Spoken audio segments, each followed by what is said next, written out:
ओम नमो भगवते वासुदेवाय। ओम नमो भगवते वासुदेवाय। ओम नमो भगवते वासुदेवाय। ओम नमो भगवते वासुदेवाय। ओम नमो भगवते वासुदेवाय। श्रीमद् भागवतम महापुराण। उद्धव जी द्वारा भगवान की बाल लीलाओं का वर्णन। सुखदेव जी कहते हैं, जब विदुर जी ने परम भक्त उद्धव से इस प्रकार अनेक उनके प्रियतम श्री कृष्ण से संबंध रखने वाली बातें पूछी, तब उन्हें अपने स्वामी का स्मरण हुआ। वे हृदय भर कर आने के कारण कुछ भी उत्तर ना दे सके। जब वे 5 वर्ष के बालक थे, तब बालकों की तरह खेल में ही श्री कृष्ण की मूर्ति बनाकर उनकी सेवा पूजा में ऐसे तन्मय हो जाते थे कि कलेवे के लिए माता के बुलाने पर उसे छोड़कर नहीं जाते थे। अब तो ये दीर्घ काल से उन्हीं की सेवा में रहते रहते ये बूढ़े हो चले थे। अतः विदुर जी के पूछने से उन्हें अपने प्यारे प्रभु के चरण कमलों का स्मरण हो आया। उनका चित्त विरह से व्याकुल हो गया। फिर वे कैसे उत्तर दे सकते थे। उद्धव जी श्री कृष्ण के चरणारविंद मकरंद सुधा से सरोवर होकर 2 घड़ी तक कुछ भी नहीं बोल सके और तीव्र भक्ति योग में से उसमें डूबकर वे आनंद के मग्न हो गए। उनके सारे शरीर में रोमांच आया तथा मुदे हुए नेत्रों से प्रेम के आंसुओं की धारा बहने लगी। उद्धव जी को इस प्रकार प्रेम प्रभाव में डूबते हुए देखकर विदुर जी ने उन्हें कृत माना। कुछ समय बाद जब उद्धव जी भगवान के प्रेम धाम से उतरकर पुनः धीरे धीरे संसार में आए, तब अपने नेत्रों को पोंछकर भगवत लीलाओं का स्मरण हो आने से विस्मित हो विदुर जी इस प्रकार कहने लगे। विदुर जी से इस प्रकार कहने लगे। उद्धव जी बोले, विदुर जी, श्री कृष्ण रूप सूर्य के छिप जाने से हमारे घरों को काल रूपी अजगर ने खा डाला है। वे सीन हो गए हैं। अब मैं उनकी क्या कुशल सुनाऊं। ओह, यह मनुष्य लोग बड़ा ही अभागा है। इसमें भी यादव तो नितांत भागहीन है, जिन्होंने निरंतर श्री कृष्ण के साथ रहते हुए भी उन्होंने न पहचाना। जिस प्रकार अमृत में चंद्रमा के समुद्र में रहते समय मछलियां उन्हें नहीं पहचान सकी थी। यादव लोग मन के भाव को ताड़ने वाले बड़े समझदार और भगवान के साथ एक ही स्थान में रहकर क्रीड़ा करने वाले थे, तो भी उन सब ने समस्त विश्व के आश्रय अंतर्यामी श्री कृष्ण को एक श्रेष्ठ यादव ही समझा। किंतु भगवान की माया से मोहित इन यादव और इनमें व्यर्थ का पैर ठानने वाले शिशुपाल आदि अवहेलना और निंदा सूचक वाक्यों से भगवत प्राण महाअनुभव की बुद्धि भ्रम में नहीं पड़ती थी। जिन्होंने कभी तप नहीं किया और उन लोगों को भी इतने दिनों तक दर्शन देकर अब उनकी दर्शन लालसा को तृप्त किए बिना वे ही भगवान श्री कृष्ण अपने त्रिभुवन मोहन श्री विग्रह को छिपाकर अंतर ध्यान हो गए हैं और इस प्रकार उन्हें मानो उनके नेत्रों को ही छीन लिया है। भगवान ने अपनी योग माया का प्रभाव दिखाने के लिए मानव लीलाओं के योग जो दिव्य विग्रह प्रकट किया था, वह इतना सुंदर था कि उसे देखकर सारा जगत तो मोहित हो ही जाता था। वे स्वयं भी विस्मित हो जाते थे।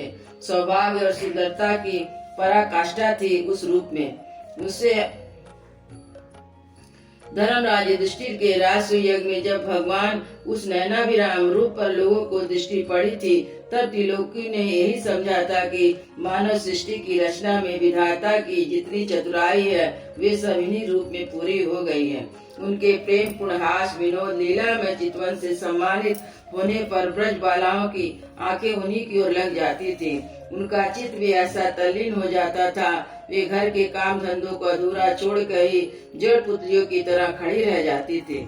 चराचर जगत और प्रकृति के स्वामी भगवान जब अपने शांत रूप महात्माओं को अपने ही घोर रूप असुरों से सताए हुए जाते देखते, वे करुणा भाव से द्रवित हो गए और अजन्मा होने पर भी अपने अंश बलराम जी के साथ काष्ठ में अग्नि के समान प्रकट हुए।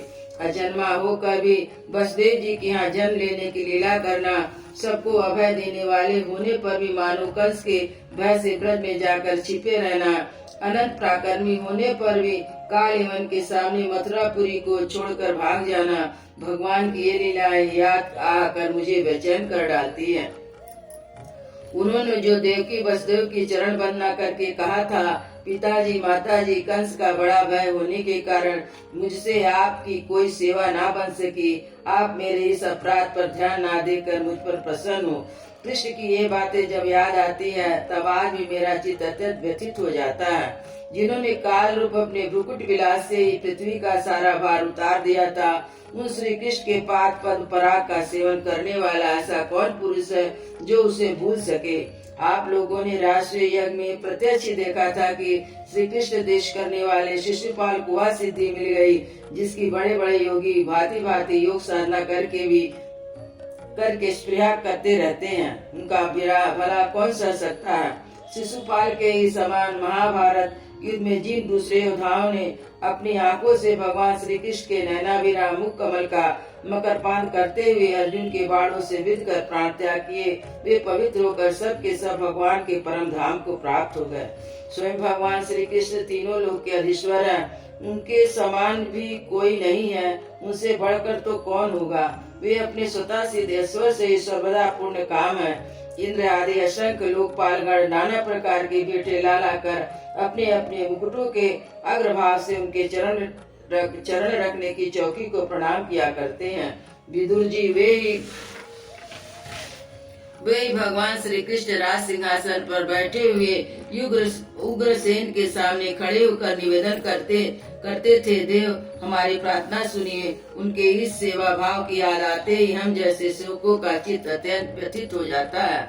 पापनी पुतना ने अपने स्तनों में हलाहल विष लगाकर श्री कृष्ण को मार डालने की नियत से उन्हें दूध पिलाया था, उसको भी भगवान ने परम गति दी जो धाय को मिलनी चाहिए थी। उन भगवान श्री कृष्ण के अतिरिक्त और कौन दयालु है जिनकी शरण ग्रहण करे। मैं असुरों को भी भगवान का भक्त समझता हूँ, क्योंकि वे वैर भाव जनित क्रोध के कारण उनका चित्त सदा श्री कृष्ण में लगा रहता था। उन्हें रणभूमि में सुदर्शन चक्रधारी भगवान को कंधे पर चढ़ाकर झपटते हुए गरुड़ जी के दर्शन हुआ करते थे।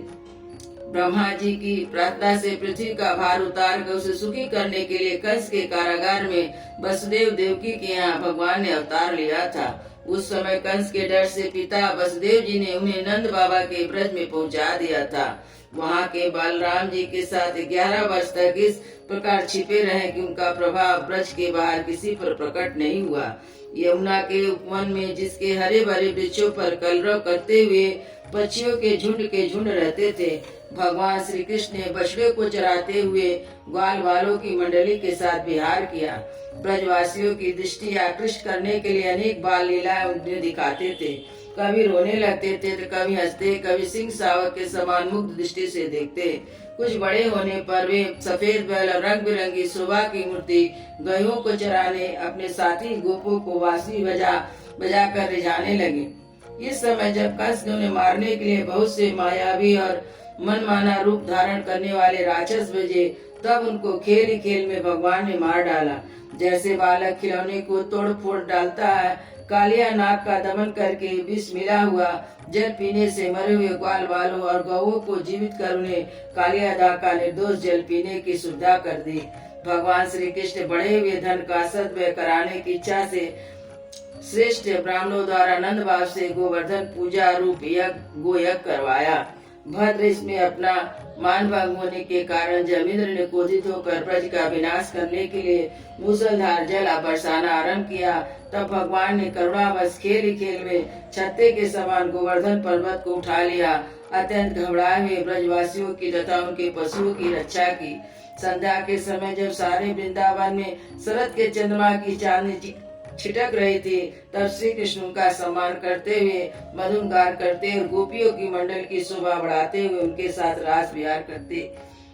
अयोध्या श्री राम लला की जय, वृंदावन बिहारी लाल की जय, श्री गुरु महाराज की जय।